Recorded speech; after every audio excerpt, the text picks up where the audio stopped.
કદાચ આપણા વડીલ આપણા પપ્પા એમને સુધી આ વાત કદાચ પહોંચી ના હોય અને જ્યારે પણ એમને ખબર પડે એટલે આપણું 90% ટેન્શન ઓછું થઈ જાય.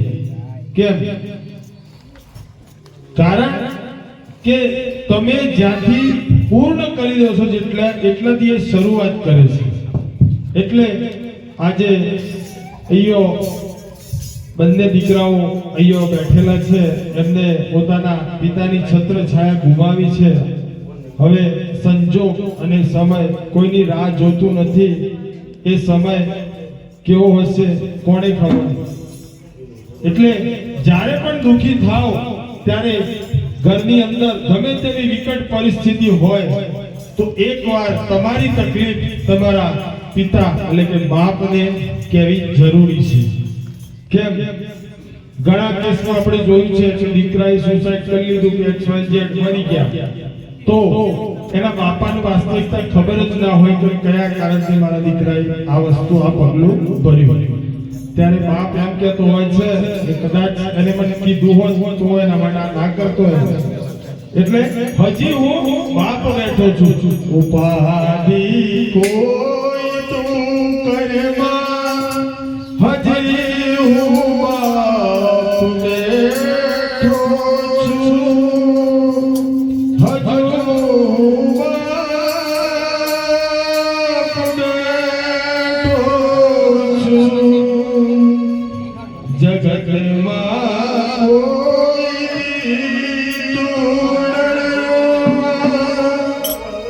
જગતમાં કોઈ ડરમાં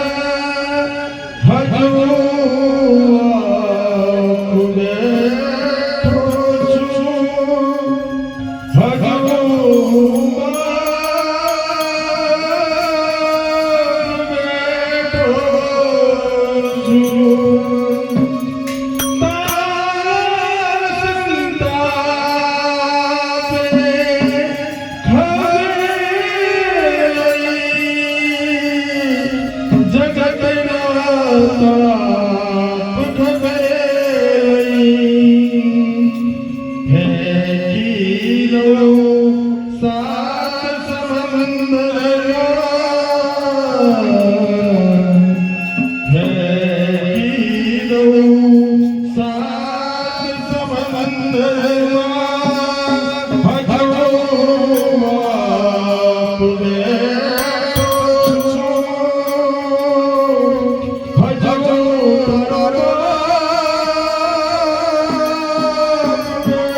હજુ હું તારો બાપ બેઠો છું. જગતના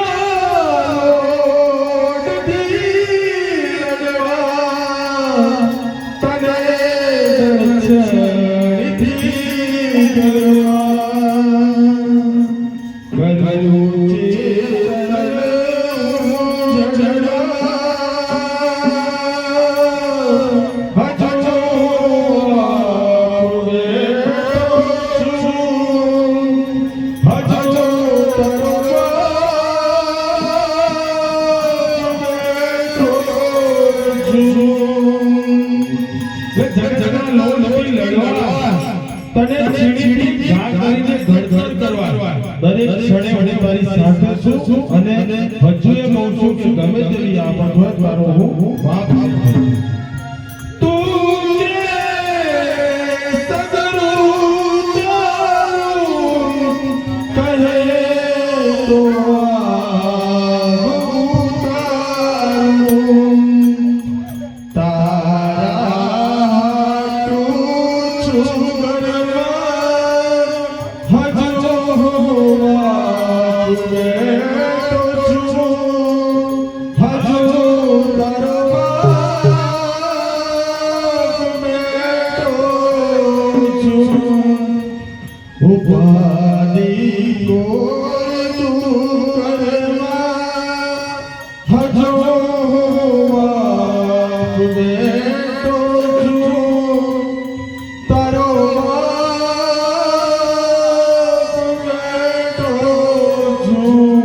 એટલે જ મિત્રો કહું છું કે જગતમાં પત્નીએ પસંદગીથી મળતી ચીજ છે, મા બાપ કે પુણ્યથી મળતી ચીજ છે.